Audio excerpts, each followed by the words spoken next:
প্রিয় দর্শক, আপনাদের নিশ্চয়ই মনে আছে যে দুদিন আগে ভারতের সরকারের পক্ষ থেকে ভারতের লোকসভায় তাদের পররাষ্ট্র বিষয়ক সংসদীয় কমিটি যে প্রতিবেদনটা পেশ করেছিল, সেখানে তারা বলেছিল যে ভারতের মাটিতে বসে শেখ হাসিনাকে কোনো ধরনের রাজনৈতিক কার্যক্রম চালানোর সুযোগ দেওয়া হচ্ছে না। মানে হবে না বলে নাই, বলছি হচ্ছে না, মানে তখন থেকে হচ্ছে না, আগে থেকেও হয়নি, কখনোই হচ্ছে না। তো তখন প্রশ্ন উঠেছিল যে যদি দেওয়াই না হবে তাহলে উনি কিভাবে বিভিন্ন ইন্টারন্যাশনাল মিডিয়াকে সাক্ষাৎকার দিচ্ছেন এবং সেই সাক্ষাৎকারে উনি ওনার পরবর্তী পদক্ষেপ সম্পর্কে বলছেন। তো এই প্রশ্ন নিয়ে কিন্তু দুই ধরনের কথা আছে। এক ধরনের কথা হলো উনি সাক্ষাৎকারে ওনার অবস্থা উনি বর্ণনা করতেই পারেন, সেটা তো আর রাজনীতির পার্ট না। রাজনীতির পার্ট হলো কীভাবে উনি দেশ দখল করবেন না কী করবেন এগুলো। আবার অন্যভাবে একটা ব্যাখ্যা হয় যে তার মতো ব্যক্তি যে কথাটাই বলেন সেটাই আসলে একটা রাজনৈতিক ইঙ্গিত অথবা রাজনৈতিক একটা পদক্ষেপ। এটা নিয়ে দুই রকম বিরোধ থাকতেই পারে, কিন্তু যখন নাকি এই কথাটা বলা হলো তখন অতীতের বিষয় নিয়ে নানা রকম আলোচনা হলেও একটা কথা কিন্তু মানুষ ভেবেছিল যে তাহলে আমরা ভবিষ্যতে হয়তো এ ধরনের আর কোনো রকম কর্মকাণ্ড দেখব না। কিন্তু বাস্তব হলো সম্পূর্ণ উল্টা। কিভাবে? যে আজকে ভারতেরই একাধিক মিডিয়াতে, ইন্ডিয়া টুডে, দ্য হিন্দু, এরকম সকল মিডিয়াতে একটা খবর বেরিয়েছে। সেই খবরটা হলো যে উনি আগামী 5 তারিখে, মানে ডে আফটার টুমোরো, পরশু দিন, উনি প্রথমবারের মতো ভিডিওতে আসবেন। মানে একটা অনুষ্ঠান হবে, সেই অনুষ্ঠানে উনি আগামী 5 তারিখে সন্ধ্যা 6টা থেকে 7:30 পর্যন্ত নয়াদিল্লির মাথুরা রোডে অবস্থিত স্যার মার্ক টালি অডিটোরিয়ামে একটা অনুষ্ঠানের আয়োজন করা হয়েছে। এই অনুষ্ঠানটার আয়োজন করেছে foreign correspondent club of south Asia, মানে FCC সাউথ এশিয়া। এখানে একটা ভার্চুয়াল অনুষ্ঠান হবে। সেই অনুষ্ঠানে ফিজিক্যালি অনেকে থাকবেন, যেমন আবার সাবেক যিনি শিক্ষামন্ত্রী ছিলেন নওফেল সাহেব, উনি থাকবেন, আরও অনেক সাংবাদিকরা থাকবেন। সেখানে শেখ হাসিনা যুক্ত হবেন ভার্চুয়ালি, মানে ভিডিওতে ওনাকে দেখা যাবে এবং উনি ওখানে ভিডিওতে কথা বলবেন। উনি যেখানে আছেন সেখান থেকে উনি সেখানে যুক্ত হবেন এবং সেখানে আরও যারা অংশ নেবেন তাদের মধ্যে শেখ হাসিনার পুত্র সজীব ওয়াজেদ জয় আছেন, আগে বলেছি শিক্ষামন্ত্রী মহিবুল হাসান চৌধুরী নওফেল আছেন, এবং ওখানে একটা কিছু বিদেশি বাংলাদেশি আর কি বিদেশি মিডিয়াতে যারা জব করেন সেরকম কিছু লোক থাকবেন। বাংলাদেশ হিউম্যান রাইটস ওয়াচের মহাসচিব মোহাম্মদ আলী সিদ্দিক, এরা থাকবেন। এবং এখানে আরও অনেকের নাম আছে, যেমন সাবেক কূটনীতিক নিরাপত্তা বিশ্লেষক আমিনুল হক পলাশ, রাজনীতি ও সন্ত্রাস বিরোধী বিশ্লেষক আবু ওবায়দা আরিন, হ্যাঁ, এবং বাংলাদেশ হিউম্যান রাইটস ওয়াচের USA পরিচালক শাহ মোহাম্মদ বখতিয়ার, এরা থাকবেন। তবে যে নামটা আমার কাছে খুব ইন্টারেস্টিং মনে হয়েছে সেটা হলো যে সাবেক ক্রিকেটার, আওয়ামী লীগ আমলের শেষ সংসদের সংসদ সদস্য মিস্টার সাকিব আল হাসান, তিনিও এখানে থাকবেন এই অনুষ্ঠানে। তো এগুলো অনেকটাই মানে আন্তর্জাতিক মিডিয়া, ভারতের মিডিয়া, আমাদের বাংলাদেশের মিডিয়া, সব জায়গায় কিন্তু একটা কৌতূহল সৃষ্টি করেছে যে প্রথমবারের মতো উনি ওনার ছবি মানুষ দেখতে পাচ্ছে, উনি প্রকাশ্যে আসছেন। ভার্চুয়ালি হতে পারে, ভিডিওর মাধ্যমে হতে পারে, কিন্তু ওনার চেহারাটা দেখা যাবে এবং ওই চেহারা দেখিয়ে ভিডিওরভাবে উনি কিছু কথাবার্তা বলবেন। উনি কি বলবেন কি না বলবেন এটা নিয়ে মানুষের মধ্যে একটা কৌতূহল তৈরি হতেই পারে, এই কারণে যে উনি কিন্তু বেশ কিছুদিন আগে ঘোষণা দিয়েছিলেন যে উনি এই বছরের ডিসেম্বরের মধ্যে দেশে ফিরবেন। একা নয়, দলের শীর্ষ পর্যায়ের নেতাদের নিয়ে উনি দেশে ফিরবেন। এখন প্রশ্ন হচ্ছে যে এটা নিয়ে আমরা আগে আলোচনা করেছি যে উনি কীভাবে ফিরবেন, ফিরলে কী হবে, কি হতে পারে, সরকার কি ভূমিকা নেবে, এখানে অন্য যারা আছেন বিভিন্ন রাজনৈতিক দল তারা এটাকে কীভাবে নেবেন। এরই মধ্যে অনেককে দেখলাম বেশ মানে অহংকার করে বলছিলেন শেখ হাসিনা জীবনে দেশে ফিরতে পারবেন না, ওনার লাশও দেশে ফিরবে না। আমি নিজেও একসময় মনে করতাম যে উনি হয়তো আর দেশে ফিরবেন না, ফিরতে পারবেন না। কিন্তু এখন অবস্থা দৃষ্টিতে মনে হচ্ছে যেন সব কিছুই চেঞ্জ হয়ে যাচ্ছে। এবং কেউ কেউ এমনও বলছেন, ভারতীয় অনেক কূটনীতিকও বলছেন, ভারতের একটা পত্রিকা, যেমন ভারতের পত্রিকাগুলো যেটা এসেছে, দেখুন আমি আপনাকে দু একটা পত্রিকার হেডলাইন বরং দুটো পত্রিকার হেডলাইন বরং বলি।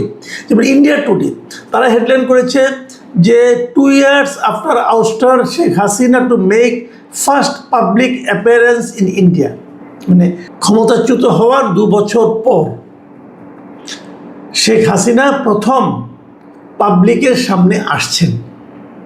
যেভাবে আসুন, ভিডিওর মাধ্যমে হোক না হোক, আসছেন। এবং এই আসার জন্য উনি বেছে নিয়েছেন ঠিক 5 আগস্টকে, যে 5 আগস্টে ওনাকে সর্বশেষ দেখা গিয়েছিল, জনগণ থেকে সবশেষ যেদিন দেখেছিলেন, তার ঠিক 2 বছর পূর্তির দিনে উনি আবার জনগণের সামনে আসছেন। এখন এই 5 আগস্টকে বেছে নেওয়া, এটাও কি কোনো ইঙ্গিতপূর্ণ বিষয় কিনা এটা আমি বলতে পারবো না, কিন্তু এটা নিয়ে কিন্তু আলোচনা চলতেই পারে যে হোয়াই 5th of আগস্ট, এটা অন্য দিনও তো হতে পারতো, তাও হয়নি, একদম 5 তারিখে হয়েছে। কাজে এখানে হয়তো উনি কী বলবেন না বলবেন এটা নিয়ে তো অন্যরকম আলাপ আলোচনা চলবে। হয়তো উনি বলবেন ওনার রাজনৈতিক ভবিষ্যৎ, উনি হয়তো বলবেন উনি পরবর্তী পদক্ষেপ কী হবে, অনেক কিছু বলবেন। তো এটা নিয়ে আলোচনা হচ্ছে। কিন্তু ইন্টারেস্টিং একটা হেডলাইন আমি দেখলাম, ভারতের খুব বিখ্যাত একটা পত্রিকা দ্য হিন্দু, ওনারা যে শিরোনামটা করেছেন সেটা আপনারা শুনুন। ওনারা শিরোনাম করেছেন যে Sheikh Hasina to hold pressure on August 5, a month before Tarek Rahman's expected visit. মানে তারেক রহমান ব্রিক্স সম্মেলনে কিন্তু যাওয়ার জন্য তাকে আমন্ত্রণ জানানো হয়েছে। যদি উনি সেখানে যান, সেটা হবে সেপ্টেম্বরে। মানে উনি যাচ্ছেন তাহলে যখন তার 1 মাস আগে হাসিনার এই যে বাইরে বেরিয়ে আসাটা, এটা তারেক রহমানের সরকারের উপর এক ধরনের প্রেশার তৈরি করতে পারে। এবং দ্য হিন্দুর এই রিপোর্টটা লিখেছেন কল্লোল ভট্টাচার্য, আমি রিপোর্টটা পড়লাম। এখানে উনি বেশ কিছুগুলো কথা বলেছেন। উনি যে কথাগুলো বলেছেন তার মধ্যে আমি 2 একটা কথা আপনাদেরকে বলি। উনি বলার চেষ্টা করেছেন, যে একজন এক্সপার্টের বক্তব্য দিয়ে উনি বলার চেষ্টা করেছেন যে এই যে হাসিনা ঘোষণা করেছেন যে উনি বাংলাদেশে ফিরে যেতে চান, যাবেন, এই জিনিসটা ভারতকে, বিশেষ করে ভারতীয় গভর্নমেন্ট এবং ভারত এদেরকে এক ধরনের স্বস্তি দিচ্ছে। তারা মনে করছেন এটা দেওয়ার মাধ্যমে তারা একভাবে লাভবান হবেন। কারণ ভারতের উপরও ইন্টারন্যাশনাল একটা প্রেশার থাকতে পারে, বাংলাদেশে একটা প্রেশার থাকতে পারে যে তারা বাংলাদেশ থেকে ক্ষমতাচ্যুত এবং সাজাপ্রাপ্ত রাজনীতিবিদ এবং সাবেক প্রধানমন্ত্রীকে ভারত আশ্রয় দিয়ে রেখেছে। এটা ভারত বাংলাদেশের সম্পর্কের ক্ষেত্রে একটা নেতিবাচক প্রভাব ফেলতে পারে। কিন্তু যদি উনি নিজে থেকেই ব্যাক করতে চান, অথবা যদি ব্যাক করেন, তাহলে এই জায়গাটাতে ভারত নির্ভর হয়ে যেতে পারবে। এটা হলো এক ধরনের বক্তব্য। আর এই রিপোর্টে আমি আরেকটা জায়গায় পড়লাম, সেখানে হলো মিস্টার পিনাক রঞ্জন চক্রবর্তী, আপনাদের খেয়াল আছে বাংলাদেশে একসময় ভারতের হাই কমিশনার ছিলেন। তিনি বলেছেন যে উনি মনে করেন যে হাসিনা ডিসেম্বরের মধ্যে দেশে ফেরার যে ঘোষণা দিয়েছেন, এটা আসলে ফাঁকা বলি নয়। উনি মনে করেন যে হাসিনা আসলেই ফিরবেন। এবং উনি এটা কারণ হিসেবে বলছেন যে ওনাকে আসলে উনি যদি না ফিরেন তাহলে হয়তো আওয়ামী লীগই হারিয়ে যাবে। আওয়ামী লীগকে টিকিয়ে রাখার স্বার্থেই ওনার ফিজিক্যাল প্রেজেন্স বাংলাদেশে এটা খুব জরুরি, এবং যে কারণে উনি ফিরবেন। এবং উনি আরেকটা কথা বলেছেন যে তার অ্যাগেনস্ট, তার বিরুদ্ধে কোনো ধরনের লিগ্যাল যদি প্রসিডিওর গ্রহণ করা হয়, লিগ্যাল কোনো রকম ব্যবস্থা নেওয়া হয় যাতে নাকি ফিজিক্যালি ওনার কোনো শারীরিকভাবে ওনার কোনো ক্ষতি হতে পারে, সেই বিষয়টা নিয়েও কিন্তু ওনাকে চিন্তা করতে হবে, তারপর ওনাকে ফিরতে হবে। এবং উনি এটাও মনে করেন যে এটা ইমিডিয়েট যাওয়ার সঙ্গে সঙ্গেই হয়তো কোনো ধরনের পানিশমেন্ট ওনাকে দেওয়া হবে না, ওনাকে এটা নিয়ে আপিল করার সুযোগ দেওয়া হবে। এবং এক্ষেত্রে ভারতও কোনো ভূমিকা রাখতে পারে কি না এটা নিয়েও কিন্তু উনি এক ধরনের একটা সম্ভাবনার কথা বলেছেন। মানে ওনার বক্তব্য হলো যে এটা আমি অবাক হব না যদি ভারত এখানে কোনো একটা ভূমিকা রাখে, এবং ভারত যদি এই বিষয়টি নিয়ে বাংলাদেশের সঙ্গে আলোচনা করে এবং ওনার নিরাপত্তার ব্যাপারটা এনশিওর করতে চায়। এটা খুব একটা মানে সে অবাক হবে না আর কি। তো এই যে ঘটনাগুলো ঘটছে, দেখুন যে যখন কতগুলি বিষয় কিন্তু উনি আগের থেকে ইন্টারভিউ দিচ্ছিলেন, উনি ফিরবেন, তারপরে ভারত বলল আমার এখান থেকে কোনো রাজনীতি চলবে না, এবং বলার পরে উনি ঘোষণা দিলেন যে উনি প্রকাশ্যে আসবেন, ভিডিওর মাধ্যমে আসবেন, এবং তারপর বিভিন্ন এই সময় এক মাস পরে সেখানে আবার ভারতে আবার তারেক রহমান যাবেন, এবং সব কিছু কিন্তু শেখ হাসিনা, বাংলাদেশ সরকার, ভারত সরকার এর মধ্যে ঘুরপাক খাচ্ছে। এখন এখান থেকে ইঙ্গিতটা কি পাচ্ছেন আপনারা? এখান থেকে কিন্তু অনেক কিছু ঘটবে এরকম মনে করা যায়, এবং যে ঘটনাগুলো ঘটবে বলে আমি মনে করি শেষ পর্যন্ত। এখানে আবার আরেকটা কথা বলে নিই, আরেকটা কথা বলে নেওয়া দরকার। সেটা হলো, আমাকে আবার আমাদের দেশের একজন সিনিয়র সাংবাদিক উনি বললেন যে যদিও শেখ হাসিনা বলছেন উনি আসবেন, কিন্তু শেষ পর্যন্ত উনি ভিডিওতে আসবেন না। এটা হলো আরেকটা সোর্সের কথা। যুক্তরাষ্ট্রে অবস্থানরত কিছু আওয়ামী লীগের লোকজন তারা নাকি এটা বলেছেন যে উনি আসলে আসবেন না। এখন যদি উনি মানে ওনারা যদি ভিডিওতে না আসেন, তার কি অর্থ হতে পারে এবং তার কি আফটার ইফেক্ট হতে পারে?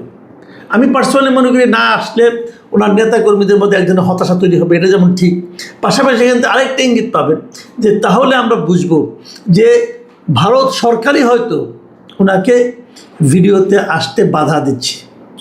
যদি সেটা হয় তাহলে এখানে আপনার ভারতের আরেক ধরনের মনোভাব শেখ হাসিনার প্রতি, যেটা নাকি খুব একটা ইতিবাচক মনোভাব বলা যাবে না, সেটাও কিন্তু প্রকাশিত হবে। এখন আমাদের আরেকটা দিন ওয়েট করতে হবে। আজকে 3 তারিখ, মাঝখানে আরেকটা দিন এবং 5 তারিখ সন্ধ্যায় আমরা বরং দেখি যে আদৌ উনি আসেন কি আসেন না। তবে আমার যেটা মনে হয় যে শেখ হাসিনার বাংলাদেশে ফেরা না ফেরা এই সব কিছুই অতি দ্রুত আমরা বোধহয় ঘটতে দেখব। প্রিয় দর্শক, এখন এ পর্যন্তই। আল্লাহ হাফিজ।